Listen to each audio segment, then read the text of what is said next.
ಸ್ನೇಹಿತರೆ ನಮಸ್ಕಾರ. ಧರ್ಮಸ್ಥಳದ ಬುರುಡೆ ಪ್ರಕರಣಕ್ಕೆ ದಿನದಿನವೂ ಕೂಡ ಹೊಸ ಹೊಸ ತಿರುವುಗಳು ಸಿಗ್ತಾ ಇದ್ದಾವೆ. ಈಗಾಗಲೇ ಸಾಕಷ್ಟು ತಿರುವುಗಳನ್ನು ಪಡೆದುಕೊಂಡಿರುವಂತಹ ಈ ಪ್ರಕರಣ ಈಗ ಮತ್ತೊಂದು ದಿಕ್ಕಿನತ್ತ ಸಾಗ್ತಾ ಇದೆ. ಈಗಾಗಲೇ ಒಂದು ಕಡೆ ಮಹೇಶ್ ಶೆಟ್ಟಿ ತಿಮರೋಡಿಯ ಬಂಧನ ಆಗಿದ್ದು, ಗಿರೀಶ್ ಮಠಣ್ಣವರ್, ಸಮೀರ್ ಮುಂತಾದಂಥ ಹೋರಾಟಗಾರರು ಅರೆಸ್ಟ್ ಆಗುವಂಥ ಆತಂಕದಲ್ಲಿದ್ದರೆ, ಇನ್ನೊಂದು ಕಡೆ ಇದೇ ಪ್ರಕರಣಕ್ಕೆ ಸಂಬಂಧಪಟ್ಟಂತೆ ಸುಜಾತಾ ಭಟ್ ಅವರು ದಿನದಿನಕ್ಕೂ ಕ್ಷಣ ಕ್ಷಣಕ್ಕೂ ಬೇರೆ ಬೇರೆ ಹೇಳಿಕೆಗಳನ್ನು ಕೊಡ್ತಾ ಈಗ ಒಂದಷ್ಟು ಗೊಂದಲಕ್ಕೂ ಕೂಡ ಗುರಿಯಾಗಿದ್ದಾರೆ. ಅದರ ಜೊತೆಗೆ ಕೇಸನ್ನು ವಾಪಸ್ ಪಡೆಯೋದಕ್ಕೆ ಮುಂದಾಗಿದ್ದಾರೆ ಅನ್ನೋದು ಸಂಬಂಧಪಟ್ಟಂತೆ ಈಗ ಒಂದು ಆಡಿಯೋ ಕೂಡ ವೈರಲ್ ಆಗ್ತಿದೆ. ಪ್ರಕರಣದ ಸಾವಾಸನೆ ಬೇಡ, ಇದು ನೋಡಿದ್ರೆ ಯಾಕೋ ನನಗೆ ಉಲ್ಟಾ ಹೊಡೆಯೋ ರೀತಿ ಕಾಣಿಸ್ತಿದೆ ಅನ್ನುವಂತಹ ಒಂದು ಮಾತನಾಡಿರುವಂಥ ಆಡಿಯೋ ಕೂಡ ಈಗ ಸಿಕ್ಕಾಬಟ್ಟೆ ಸದ್ದು ಮಾಡ್ತಾ ಇದೆ. ಹಾಗಾದರೆ ಈಗ ಸುಜಾತಾ ಭಟ್ ಅವರದ್ದೇ ಎನ್ನಲಾದಂಥ ಆಡಿಯೋ ನಿಜವಾಗ್ಲೂ ಕೂಡ ಸತ್ಯನಾ? ಇಲ್ಲಿ ಸುಜಾತಾ ಭಟ್ ಆಡಿರುವಂಥ ಮಾತುಗಳು ಸತ್ಯನಾ? ಸುಜಾತಾ ಭಟ್ ಕೇಸನ್ನು ವಾಪಸ್ ತೆಗೆದುಕೊಳ್ತೀನಿ ಅಂತೇಳಿ ಹೇಳಿಬಿಟ್ರೆ ಕೇಸನ್ನು ವಾಪಸ್ ತೆಗೆದುಕೊಳ್ಳೋದಕ್ಕೆ ಸಾಧ್ಯನಾ? ಹೀಗೆ ನಾನಾ ಪ್ರಶ್ನೆಗಳಿದ್ದಾವೆ. ಆ ಎಲ್ಲ ಪ್ರಶ್ನೆಗಳಿಗೂ ಕೂಡ ಉತ್ತರವನ್ನು ಕೊಡ್ತಾ ಹೋಗ್ತೀನಿ. ಅದಕ್ಕಿಂತ ಮುಂಚೆ ನೀವಿನ್ನೂ ಕೂಡ ನಮ್ಮ ಚಾನಲನ್ನು ಸಬ್ಸ್ಕ್ರೈಬ್ ಮಾಡಿಲ್ಲ ಅಂದರೆ ದಯವಿಟ್ಟು ಕೂಡಲೇ ಸಬ್ಸ್ಕ್ರೈಬ್ ಮಾಡಿ ಸ್ನೇಹಿತರೆ. ಸುಜಾತಾ ಭಟ್ ಧರ್ಮಸ್ಥಳದ ಇಡೀ ಪ್ರಕರಣದ ಪ್ರಮುಖ ಕೇಂದ್ರ ಬಿಂದುವಾಗಿದ್ದಂತಹ ಅಜ್ಜಿ. ಈಕೆ ತನ್ನ ಮಗಳನ್ನು ಕಳೆದುಕೊಂಡಿದ್ದೇನೆ, ಅನನ್ಯ ಭಟ್ ಅಂತ ಹೇಳಿ ನನ್ನ ಮಗಳು ಮಣಿಪಾಲದಲ್ಲಿ MBBS ಓದ್ತಾ ಇದ್ಲು. ಆಕೆ ಧರ್ಮಸ್ಥಳಕ್ಕೆ ಹೋದ ಬಳಿಕ ಆಕೆ ವಾಪಸ್ ಬಂದಿಲ್ಲ. ಧರ್ಮಸ್ಥಳದಲ್ಲಿ ಭೀಕರವಾಗಿ ಆಕೆಯನ್ನು ಮುಗಿಸಲಾಗಿದೆ. ಇದಕ್ಕೆ ಸಂಬಂಧಪಟ್ಟಂತೆ ನಾನು ಅಲ್ಲಿ ಹೋಗಿ ಧರ್ಮಾಧಿಕಾರಿಗಳನ್ನು ಮತ್ತು ಅಲ್ಲಿ ಸಂಬಂಧಪಟ್ಟವ್ರನ್ನ ಕೇಳಿದರೆ ಸರಿಯಾಗಿ ಉತ್ತರವನ್ನು ಕೊಡಲಿಲ್ಲ.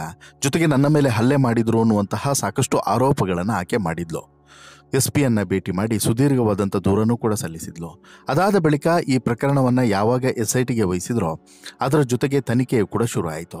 ತನಿಖೆ ಶುರುವಾದ ಬಳಿಕ ಒಂದೊಂದೇ ಹೊಸ ವಿಚಾರಗಳು ಕೂಡ ಹೊರಗಡೆ ಬರ್ತಾ ಹೋಯಿತು. ಇನ್ಫ್ಯಾಕ್ಟ್ SIT ಒಂದು ಆಯಾಮದಲ್ಲಿ ತನಿಖೆಯನ್ನು ನಡೆಸ್ತಾ ಹೋದರೆ, ಇನ್ನೊಂದು ಕಡೆ ಮಾಧ್ಯಮಗಳು ತಮ್ಮದೇ ರೀತಿಯಾದಂಥ ತನಿಖೆಯನ್ನು ಶುರು ಮಾಡಿದ್ರು. ಆರಂಭದಲ್ಲಿ ಸುಜಾತಾ ಭಟ್ ಅನ್ನುವಂತಹ ಮಹಿಳೆ ಮಾಡಿದಂಥ ಆರೋಪಗಳು ಸುಳ್ಳು ಅನ್ನೋದು ಬಹುತೇಕ ಸಾಕಷ್ಟು ಜನರಿಗೆ ಅನುಮಾನ ಬರೋದಕ್ಕೆ ಶುರುವಾಯಿತು. ಅದಕ್ಕೆ ಪೂರಕವಾಗಿ ಸುಜಾತಾ ಭಟ್ ಇದ್ದಂಥ ಊರು, ಜೊತೆಗೆ ಸುಜಾತಾ ಭಟ್ ಅವರಿಗೆ ಇದ್ದಂತಹ ಬೇರೆ ಬೇರೆ ಸಂಬಂಧಗಳು, ಜೊತೆಗೆ ಸುಜಾತಾ ಭಟ್ ಸಂಬಂಧ ಅಂದರೆ ಕೆಟ್ಟ ಸಂಬಂಧಗಳಲ್ಲ ನಾನು ಹೇಳ್ತಾ ಇರೋದು, ಅಂದರೆ ಅವರು ಕೆಲಸ ಮಾಡಿದಂತಹ ಮನೆ, ಜೊತೆಗೆ ಅವರು ಇದ್ದಂತಹ ಮನೆ, ಅವರನ್ನು ಸಾಕಿದವರು ಅಥವಾ ಅವರ ಮಗಳನ್ನು ಸಾಕಿದವರು, ಹೀಗೆ ಒಂದಲ್ಲ ಎರಡಲ್ಲ ರೀ ಸಾಕಷ್ಟು ಆಯಾಮಗಳು ಕೂಡ ಸಿಗ್ತಾ ಹೋಯಿತು. ಒಂದು ಕಡೆ ಮಂಗಳೂರಿನ ನಂಟು, ಮತ್ತೊಂದು ಕಡೆ ಶಿಕಾರಿಪುರದ ನಂಟು, ಮತ್ತೊಂದು ಕಡೆ ಬೆಂಗಳೂರಿನ ನಂಟು, ಅದರ ಜೊತೆಗೆ ಕೋಲ್ಕತ್ತಾದ ನಂಟು, ಹೀಗೆ ಬರೀ ಕ್ಲಿಷ್ಟ ಆಗ್ತಾನೆ ಹೋಯಿತು ಪ್ರಕರಣ. ದಿನಕ್ಕೊಂದು ದಿಕ್ಕು, ದಿನಕ್ಕೊಂದು ಆಯಾಮವನ್ನು ಪಡಿತಾ ಹೋಯಿತು. ಹಾಗಾಗಿ ಈ ಪ್ರಕರಣದಲ್ಲಿ ಆರಂಭದಿಂದ ಇಲ್ಲಿವರೆಗೂ ಕೂಡ ಸಾಕಷ್ಟು ಗೊಂದಲನೇ. ಅದರಲ್ಲೂ ಕೂಡ ಈ MBBS ವಿದ್ಯಾರ್ಥಿನಿ ಅನನ್ಯ ಭಟ್ ಅನ್ನುವಂಥ ಹುಡುಗಿಯೇ ಇರಲಿಲ್ಲ ಅನ್ನೋದು ಕೂಡ ಒಂದು ಕಡೆ ವಾದ. ಆದರೆ ಮತ್ತೊಂದು ಕಡೆ ಇಲ್ಲಿ ಅನನ್ಯ ಭಟ್ ಫೋಟೋ ಅಂತ ಹೇಳ್ಬಿಟ್ಟು ಸುಜಾತಾ ಭಟ್ ಯಾವಾಗ ತೋರಿಸಿದ್ರು ನೋಡಿ, ಅದು ಕೂಡ ಫೇಕ್ ಅನ್ನೋದು ಕೂಡ ಭಾರಿ ಚರ್ಚೆಯ ಕೇಂದ್ರ ಬಿಂದು ಆಯಿತು. ಅಂದರೆ ಆಕೆ ಬೇರೆ ಯಾರದ್ದು ವಾಸಂತಿ ಎನ್ನುವಂತಹ ಹೆಣ್ಮಗಳ ಫೋಟೋವನ್ನು ತೋರಿಸಿದ್ದಾರೆ ಅನ್ನುವಂಥ ವಿಚಾರ ಕೂಡ ಮುನ್ನೆಲೆಗೆ ಬಂತು. ಅದಕ್ಕೆ ಪೂರಕವಾಗಿ ಸಾಕಷ್ಟು ಜನ ಈಕೆ ಮೇಲೆ ಆರೋಪವನ್ನು ಕೂಡ ಮಾಡಿದರು. ಇಲ್ಲ, ಅವರು ಸ್ವಲ್ಪ ಮೆಂಟಲಿ ಡಿಸ್ಟರ್ಬ್ ಆದಂಗಿದ್ದಾರೆ, ಅವರು ಸುಳ್ಳು ಹೇಳ್ತಾ ಇದ್ದಾರೆ, ಆ ರೀತಿ ಯಾರೂ ಇಲ್ಲವೇ ಇಲ್ಲ, ಅವ್ರಿಗೆ ಮದುವೆನೇ ಆಗಿಲ್ಲ, ಅವರಿಂತಿದ್ದು ಲಿವಿಂಗ್ ರಿಲೇಶನ್ಶಿಪ್ಪಲ್ಲಿ, ಜೊತೆಗೆ ಅವರ ಪತಿ ಯಾರಿದ್ದಾರೆ ನೋಡಿ, ಪತಿ ಅಂತೇಳಿ ಅವ್ರು ಹೇಳ್ಕೊಳ್ತಿದ್ದಾರೆ ನೋಡಿ, ಅವರಿಬ್ಬರಿಗೆ ಮಕ್ಕಳೇ ಆಗಿಲ್ಲ, ಈ ರೀತಿಯಾದಂತಹ ಬೇರೆ ಬೇರೆ ಆಯಾಮಗಳು ಕೂಡ ಪಡಿತಾ ಹೋದು. ಒಟ್ಟಿನಲ್ಲಿ ಈ ಪ್ರಕರಣ ಕ್ಲಿಷ್ಟವಾಗ್ತಾನೆ ಹೋಯಿತು. ಆದರೆ ಮೊನ್ನೆ ಯಾವಾಗ ಮಾಧ್ಯಮಗಳು ಕಂಪ್ಲೀಟಾಗಿ ಅವರನ್ನು ಸುತ್ತುವರಿದು ಒಂದಷ್ಟು ಪ್ರಶ್ನೆಗಳನ್ನು ಕೇಳುವಂಥ ಪ್ರಯತ್ನವನ್ನು ಮಾಡಿದ್ರು, ಆವಾಗ ಕಂಪ್ಲೀಟಾಗಿ ಕಿರಿಚಿ ಎರಚಿ ಒಂದು ರೀತಿಯಲ್ಲಿ ರಾಮಾಯಣ ಮಾಡುವಂಥ ಸಂದರ್ಭದಲ್ಲಿ ಸುಜಾತಾ ಭಟ್ ರೋಸಿ ಹೋಗಿದ್ರು. ಇಲ್ಲ, ಈ ಪ್ರಕರಣದಲ್ಲಿ ನಾನೇ ಲಾಕ್ ಆಗ್ತೀನಿ ಅಂತೇಳಿ ಬಹುಶಃ ಆಕೆಗೆ ಅರ್ಥ ಆಯ್ತೇನೋ ಗೊತ್ತಿಲ್ಲ.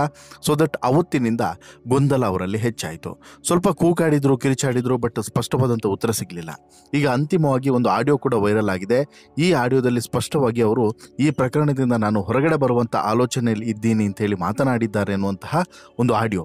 100% ಇದು ಸುಜಾತಾ ಭಟ್ ಅವ್ರದ್ದೇ ಧ್ವನಿಯಾ ಅಥವಾ ಬೇರೆಯವ್ರದ್ದು ಧ್ವನಿಯಾ ದೇವರನ್ನೇ ಗೊತ್ತಿಲ್ಲ, ಆದರೆ ಅವರದ್ದೇ ಧ್ವನಿ ಎನ್ನಲಾದಂತಹ ಒಂದು ಆಡಿಯೋ ವೈರಲ್ ಆಗ್ತಿದೆ. ಇದರಲ್ಲಿ SIT ಈಗಾಗಲೇ ನೋಟಿಸ್ ಕೊಟ್ಟಿದೆ. ಹಾಗಾಗಿ ಈಗ ಕೇಸನ್ನು ವಾಪಸ್ ಪಡೆಯೋದು ಸಾಧ್ಯವಿಲ್ವಾ ಕಾನೂನಿನ ಪ್ರಕಾರ ಅದು ಗೊತ್ತಿಲ್ಲ. ಆದರೆ ಒಂದಂತೂ ಸ್ಪಷ್ಟ, ಈಗ ಸುಜಾತಾ ಭಟ್ ಅವರು ಈ ಗೊಂದಲದಿಂದ ಅಥವಾ ಈ ಅನುಮಾನಗಳಿಂದ, ಜೊತೆಗೆ ಸಾಕಷ್ಟು ಪ್ರಶ್ನೆಗಳು ಉದ್ಭವವಾಗ್ತಿರೋದ್ರಿಂದ ಈ ಕೇಸ್ನಿಂದ ಹೊರಗೆ ಬರೋದಕ್ಕೆ ಈಗ ಆಲೋಚನೆಯನ್ನು ಮಾಡ್ತಿದ್ದಾರೆ ಅಂಥೇಳಿ. ಹಾಗಾದರೆ ಕಾರಣ ಏನು? ಕಾರಣ ಇಷ್ಟೇ, ಈ ಪ್ರಕರಣ ಅವ್ರು ಅಂದ್ಕೊಂಡಂಗೆ ಇರಲಿಲ್ಲ. ಎಲ್ಲಿಂದನೋ ಎಲ್ಲಿಗೋ ಹೋಗಿ ಏನೇನೋ ಆಗಿ ಈಗ ಅಂತಿಮವಾಗಿ ಕೊನೆಗೆ ಸುಜಾತಾ ಭಟ್ ಅವರ ಬುಡಕ್ಕೆ ಈ ಕೇಸ್ ಬಂದು ಕೂರುವಂತಹ ಸಾಧ್ಯತೆ ಸ್ಪಷ್ಟವಾಗಿ ಕಾಣಿಸ್ತಿದೆ. ಸೊ ದಟ್ ಈಗ ಧರ್ಮಸ್ಥಳದ ಓವರ್ ಆಲ್ ಹೋರಾಟ ಏನಿದೆ ಅದು ಮತ್ತೊಂದು ದಿಕ್ಕಿನತ್ತ ಸಾಗ್ತಾ ಇದೆ.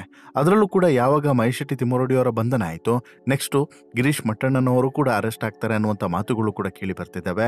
ಹೀಗಾಗಿ ಈ ಪ್ರಕರಣದಲ್ಲಿ ಮುಂದೆ ನಮಗೆ ನ್ಯಾಯ ಸಿಗೋದು ಕಷ್ಟ ಅನ್ನೋದು ಅವರ ಭಾವನೆನೇನೋ ಗೊತ್ತಿಲ್ಲ. ಬಟ್ ಕೇಸ್ನಂತೂ ವಾಪಸ್ ತಗೊಬೇಕು ಅನ್ನೋಂಥ ಆಲೋಚನೆಯಲ್ಲಿದ್ದಾರೆ. ಇಲ್ಲಿ ಇನ್ನೂ ಸಾಕಷ್ಟು ಆ್ಯಂಗಲ್ಗಳು ಕೂಡ ಸಿಗ್ತಿದ್ದಾವೆ. ಜೊತೆಗೆ ಬೇರೆ ಬೇರೆ ಡೆವಲಪ್ಮೆಂಟ್ಗಳಾಗಿರುವಂಥ ಸೂಕ್ಷ್ಮ ವಿಚಾರಗಳು ಕೂಡ ಹೊರಗಡೆ ಬರ್ತಿದ್ದಾವೆ. ಅದೇನು ಅಂತೇಳಿ ಕೇಳಿದ್ರೆ, ಈಗ ಮೊದಲ ಆ್ಯಂಗಲ್ ಏನು ಅಂತ ಹೇಳಿದ್ರೆ, ಗಿರೀಶ್ ಮಟ್ಟಣ್ಣನವರು ಇಲ್ಲಿ ಮೋಸ ಹೋದ್ರಾ ಅಂತೇಳಿ. ಹೇಗೆ? ಇಲ್ಲಿ ಒಂದು ಗಿರೀಶ್ ಮಟ್ಟಣ್ಣನವರು ಮತ್ತು ಮಹೇಶ್ ಶೆಟ್ಟಿ ತಿಮ್ಮರೋಡಿ ಅವರ ಮೊದಲ ಸಂಪರ್ಕಕ್ಕೆ ಬಂದಂಥ ಈ ಮಹಿಳೆ SP ಕಚೇರಿಗೆ ಹೋಗಿ ದೂರನ್ನು ಕೊಡೋದಕ್ಕೆ ಪ್ರಮುಖವಾದಂಥ ಕಾರಣಕರ್ತರೆ ಇವರಿಬ್ಬರು. ಅದಾದ ಬಳಿಕ ಇಲ್ಲಿ ದೂರನ್ನು ಕೊಡಿಸಿದ್ಯಾಕೆ, ದೂರು ಯಾಕೆ ದಾಖಲಾಯಿತು ಅಂತೇಳಿ ಕೇಳಿದ್ರೆ, ಒಂದು ಜಮೀನಿಗೆ ಸಂಬಂಧಪಟ್ಟಂಥ ವಿಚಾರ, ಜೊತೆಗೆ ಮಗಳ ವಿಚಾರವನ್ನು ಇಲ್ಲಿ ಅನನ್ಯ ಭಟ್ ಅವರ ಸಂಬಂಧ ಇವರು ಸುಜಾತ ಭಟ್ ಬಂದು ಇವರ ಬಳಿ ಹೇಳಿರ್ತಾರೆ. ಆಗ ಇವರು ನಂಬಿರ್ತಾರೆ ಇರ್ಬೋದೇನೋ ಅಂತೇಳಿ. ಯಾಕೆಂದರೆ ಜಮೀನಿಗೆ ಸಂಬಂಧಪಟ್ಟಂಥ ಡಾಕ್ಯುಮೆಂಟ್ಗಳನ್ನು ತೋರಿಸಿದ್ರಲ್ಲ, ಹಾಗಾಗಿ ನಂಬಿರ್ತಾರೆ. ಯಾಕೆಂತ ಹೇಳಿದ್ರೆ ಧರ್ಮಸ್ಥಳದ ವ್ಯಾಪ್ತಿಗೆ ಒಳಪಡುವಂತಹ ಜಮೀನು ಇವರದಿತ್ತು ಅಂಥೇಳಿ. ಹಾಗಾಗಿ ಇವರು ಅದನ್ನು ನಂಬ್ತಾರೆ. ಸೊ ದಟ್ಟು ಗಿರೀಶ್ ಮಟ್ಟಣ್ಣನವರು ಮತ್ತು ಮಹೇಶ್ ತಿಮ್ಮರೋಡಿ ಅವರು ಇದಕ್ಕೆ ಸಾಥನ್ನು ಕೊಡ್ತಾರೆ. ಆ ನಂತರ ಇವರಿಗೆ ಅರ್ಥ ಆಗ್ತಾ ಹೋಗುತ್ತೆ, ಮೊನ್ನೆ ಅರ್ಥ ಆಗುತ್ತೆ, ಇಲ್ಲ ಇದರಲ್ಲೇನೋ ಬೇರೆ ಬೇರೆ ಕ್ಲಿಷ್ಟಗಳಿದ್ದಾವೆ, ಬೇರೆ ಸಮಸ್ಯೆ ಇದೆ ಅಂತೇಳಿ. ಆಗ ಅವರನ್ನು ಮನೆಯಿಂದ ಹೊರಗಡೆ ಹಾಕಿದ್ರು ಅನ್ನುವಂತಹ ಒಂದು ಆ್ಯಂಗಲ್ ಇದ್ದರೆ, ಇನ್ನು ಎರಡನೇ ಆ್ಯಂಗಲ್ ಅಂತ ಹೇಳಿದ್ರೆ, ಇಲ್ಲಿ ಗಿರೀಶ್ ಮಟ್ಟಣ್ಣನವರೇ ಸೃಷ್ಟಿ ಮಾಡಿದಂಥ ಪಾತ್ರನ ಇದು ಅನ್ನುವಂಥದ್ದು ಎರಡನೇ ಆ್ಯಂಗಲ್. ಅಂದರೆ ಗಿರೀಶ್ ಮಟ್ಟಣ್ಣನವರು ಮತ್ತು ಈ ಮಹೇಶ್ ಶೆಟ್ಟಿ ತಿಮ್ಮರೋಡಿ ಅವರು ಈ ಧರ್ಮಸ್ಥಳದ ವಿರುದ್ಧ ಷಡ್ಯಂತ್ರವನ್ನು ರೂಪಿಸೋದಕ್ಕೆ ಸೃಷ್ಟಿ ಮಾಡಿದಂಥ ಪಾತ್ರ ಇದು ಅಂತಲೂ ಕೂಡ ಒಂದಷ್ಟು ಜನ ಆರೋಪವನ್ನು ಹೊರಿಸ್ತಿದ್ದಾರೆ. ಹಾಗಾಗಿ ಈ ಆಯಾಮದಲ್ಲೂ ಕೂಡ SIT ಈಗಾಗಲೇ ತನಿಖೆಯನ್ನು ನಡೆಸ್ತಿದೆ. ಇನ್ನೊಂದು ಆ್ಯಂಗಲ್ ಏನು ಅಂತ ಹೇಳಿದ್ರೆ, ತಿಮ್ಮರೋಡಿಯ ಮನೆಯಲ್ಲಿ ಇದ್ಕೊಂಡೆ ತಿಮ್ಮರೋಡಿಗೆ ಮತ್ತು ಗಿರೀಶ್ ಮಟ್ಟಣ್ಣನವರಿಗೆ ಕೆಡ್ಡ ತೋಡಿದ್ರಾ, ಷಡ್ಯಂತ್ರವನ್ನು ರೂಪಿಸಿದ್ರಾ ಅನ್ನುವಂಥ ಆ್ಯಂಗಲ್ ಅನುಮಾನವೂ ಕೂಡ ಇದೆ. ಯಾಕಂತ ಹೇಳಿದ್ರೆ ಇದು ವಿರೋಧಿ ಪಾಳಯದಿಂದ ನಡೆದಿರುವಂಥ ಸ್ಕೆಚ್ ಇರಬಹುದಾ ಅನ್ನುವಂಥ ಪ್ರಶ್ನೆ ಕೂಡ. ಅಂದರೆ ಇವರೇನು ಡಿಸ್ಕಷನ್ ಮಾಡ್ತಾರೆ, ಇವರೇನು ತೀರ್ಮಾನಗಳನ್ನು ತೆಗೆದುಕೊಳ್ತಾರೆ, ಇವರೇನು ಹೇಳ್ತಾರೆ, ಅವೆಲ್ಲವೂ ಕೂಡ ಅಪೋಸಿಟ್ ಪಾರ್ಟಿಯವರಿಗೆ ತಲುಪಿಸುವಂಥದ್ದು ಈಕೆಯ ಕೆಲಸವಾಗಿತ್ತಾ, ಷಡ್ಯಂತ್ರವನ್ನು ರೂಪಿಸಿದ್ರಾ, ಇಂಥದ್ದೊಂದು ಆ್ಯಂಗಲ್ನ ಬಗ್ಗೆನೂ ಕೂಡ ಅನುಮಾನಗಳು ಕೇಳಿ ಬರ್ತಾ ಇದ್ದಾವೆ. ಇನ್ನು ಹೋರಾಟಗಾರರ ವಿರುದ್ಧ ಅಂದರೆ ಈಗ ಕಂಪ್ಲೀಟಾಗಿ ಈ ಹೋರಾಟವನ್ನು ರೂಪಿಸ್ತಿರೋದು ಯಾರು? ಒಂದು ಗಿರೀಶ್ ಮಟ್ಟಣ್ಣನವರು, ಮತ್ತೊಂದು ಕಡೆ ಈ ಮಹೇಶ್ ಶೆಟ್ಟಿ ತಿಮ್ಮರೋಡಿ. ಇವರಿಬ್ಬರನ್ನೇ ಕೆಡ್ಡಕ್ಕೆ ತೋಡಿದ್ರೆ ಈ ಹೋರಾಟವೇ ಫೇಲ್ ಆಗುತ್ತೆ ಅನ್ನೋದು ಇವರ ಲೆಕ್ಕಾಚಾರ ಆಗಿತ್ತಾ ಏನೋ ಗೊತ್ತಿಲ್ಲ. ಈ ರೀತಿಯಾದಂತಹ ಒಂದು ಲೆಕ್ಕಾಚಾರದಲ್ಲಿ ಮೋಸ ಹೋದ್ರ ಇವರಿಬ್ಬರು ಕೂಡ ಅನ್ನುವಂಥ ಪ್ರಶ್ನೆಯೂ ಕೂಡ ಈಗ ಕೇಳ್ತಾ ಇದ್ದಾರೆ ಕೆಲವೊಂದಷ್ಟು ಜನ. ಮತ್ತೊಂದು ಪ್ರಮುಖವಾಗಿ ಈಗ ಈ ಮುಸುಕುದಾರಿಯು ಕೂಡ ಇಲ್ಲಿ ಆತ ಹೇಳಿದಂಥ ಅಷ್ಟು ಜಾಗದಲ್ಲಿ ಏನು ಸಿಗದೆ ಇರೋವಂಥದ್ದು, ಅದು ಕೇಸ್ ಉಲ್ಟಾ ಪಲ್ಟಾ ಆಯಿತು. ಈಗ ಮುಸುಕುದಾರಿಯ ಜೊತೆಗೆ ಇತರರು ಏನಿದ್ರು ಅವರು ಕೂಡ ಪತ್ತೆ ಹಚ್ತಿದ್ದಾರೆ. ಅವರು ಪತ್ತೆ ಹಚ್ತಿರುವಂತಹ ಮಾಹಿತಿಗಳು ಕೂಡ ಸರಿಯಾಗಿ ಸಿಗ್ತಿಲ್ಲ. ಅಂದರೆ ಅವರು ಆಗಿದ್ದಂತಹ ಜಾಗವು ಕೂಡ ವ್ಯರ್ಥವಾಗ್ತದೆ. ಹೀಗಾಗಿ ಎಷ್ಟೇ ಜಾಗವನ್ನು ಅಗೆದ್ರು ಅಥವಾ ಎಷ್ಟೇ ಮಣ್ಣನ್ನ ಅಗೆದ್ರು, ಎಷ್ಟೇ ಆಳಕ್ಕೆ ಹೋದ್ರು, ಎಷ್ಟೇ ಅಗಲಕ್ಕೆ ಹೋದರೂ ಕೂಡ ಏನೂ ಕೂಡ ಕುರುಹುಗಳು ಸಿಗದೇ ಇರುವಂಥದ್ದು. ಒಂದು ಕುರುವಿನ ನಾಶದ ಮುನ್ಸೂಚನೆಯನ್ನು ಕೊಡ್ತಿದ್ರೆ, ಮತ್ತೊಂದು ಇಲ್ಲವೇ ಇಲ್ಲ, ಇಂಥದ್ದೊಂದು ಪ್ರಕರಣವೇ ನಡೆದಿಲ್ಲ ಅನ್ನುವಂತಹ ಮಾತುಗಳು ಕೂಡ ಕೇಳಿ ಬರ್ತಿದ್ದಾವೆ. ಅಂದರೆ ಕಂಪ್ಲೀಟಾಗಿ ಡೈವರ್ಟ್ ಮಾಡೋದಕ್ಕೆ ಮಾಡಿದಂಥ ಪ್ರಯತ್ನ ಇದು ಅಂತ ಕೂಡ ಒಂದಷ್ಟು ಜನ ಮಾತನಾಡಿಕೊಳ್ತಾ ಇದ್ದಾರೆ.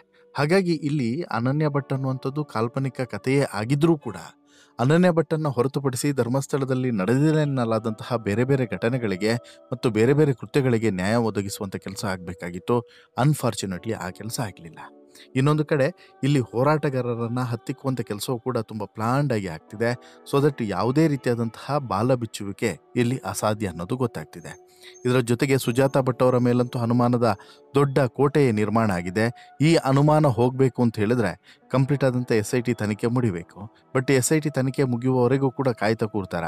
ಅಲ್ಲಿವರೆಗೂ ಕೂಡ ಇದರ ಸತ್ಯಾಸತ್ಯತೆ ಏನು ಅಂತೇಳಿ ಹೊರಗಡೆ ತರೋದಿಲ್ವಾ?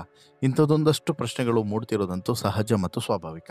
ಏನೇ ಆಗಿದ್ರೂ ಕೂಡ ಈಗ ಸುಜಾತ ಭಟ್ ಒಂದು ವೇಳೆ ಸುಳ್ಳು ಹೇಳಿದರೆ ಅವರು ಕಾನೂನಿನ ಪ್ರಕಾರ ಶಿಕ್ಷೆಯನ್ನು ಅನುಭವಿಸಲೇಬೇಕಾಗ್ತದೆ. ಜೊತೆಗೆ ಅಟ್ ದಿ ಸೇಮ್ ಟೈಮ್ ಇನ್ನೊಂದು ಸಮಸ್ಯೆ ಏನು ಅಂತ ಹೇಳಿದ್ರೆ, ಇಲ್ಲಿ ಸುಜಾತ ಭಟ್ ಅವರು ಕೇಸನ್ನು ವಾಪಸ್ ತೆಗೆದುಕೊಳ್ಳೋದಕ್ಕೆ ಸಾಧ್ಯವಿಲ್ಲ ಅಂತೇಳಿ. ಸಾಧ್ಯವಿಲ್ಲವಾದರೆ ಮತ್ತೆ ತನಿಖೆಯನ್ನು ಎದುರಿಸಬೇಕಾಗುತ್ತೆ. ಜೊತೆಗೆ ಸಮರ್ಥನೆಯನ್ನು ಕೂಡ ಕೊಡಬೇಕಾಗುತ್ತೆ. ಜೊತೆಗೆ ಏನಾಯಿತು ಅಲ್ಲಿ ಅನ್ನುವಂತಹ ಕಂಪ್ಲೀಟ್ ಇನ್ಫಾರ್ಮೇಷನ್ಸನ್ನು ಕೂಡ ಕೊಡಬೇಕಾಗುತ್ತೆ.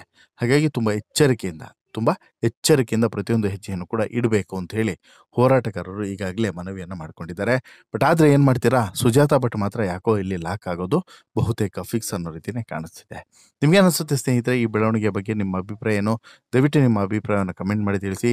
ಜೊತೆಗೆ ಈ ಸ್ಟೋರಿ ಇಷ್ಟ ಆಯಿತು ಅಂತ ಹೇಳಿದ್ರೆ ಲೈಕ್ ಮಾಡಿ, ಶೇರ್ ಮಾಡಿ, ಚಾನಲ್ಗೆ ಸಬ್ಸ್ಕ್ರೈಬ್ ಆಗೋದನ್ನು ಮರಿಬೇಡಿ. ಧನ್ಯವಾದ.